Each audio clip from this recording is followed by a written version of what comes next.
Abortion has been high on the political agenda lately after Ireland voted overwhelmingly to overturn its ban. Here in Wales, Vivian Rose from the British Pregnancy Advisory Service says anti-abortion campaigns shouldn't be allowed outside clinics. People can come into the building quite anonymously and nobody knows what they're doing here or why they're coming here. When we've got the protesters here, it's a totally different ball game. They tell me that it's a prayer vigil, but if it's a prayer vigil, why would you have a white sheet with written in red paint some really foul slogans?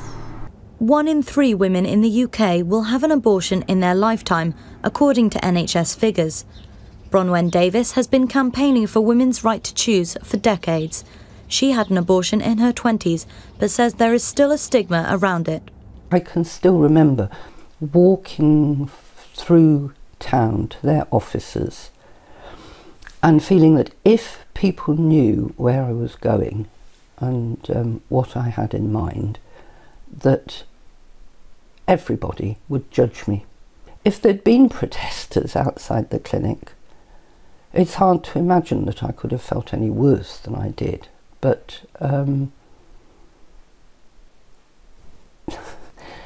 it wouldn't have helped, put it like that. Anti-abortion campaigners have been told they can no longer protest outside the clinic on that side of the road. Instead, they've been moved here, but clinic staff say it's still not far enough because they can still be heard and seen by patients.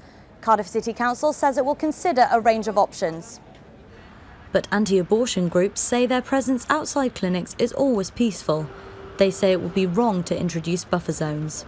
And it is also an attack on freedom of expression, freedom of assembly. It's saying that people who have this viewpoint, which, may not be the majority viewpoint, but is a respectable point of view, are not allowed in the public square.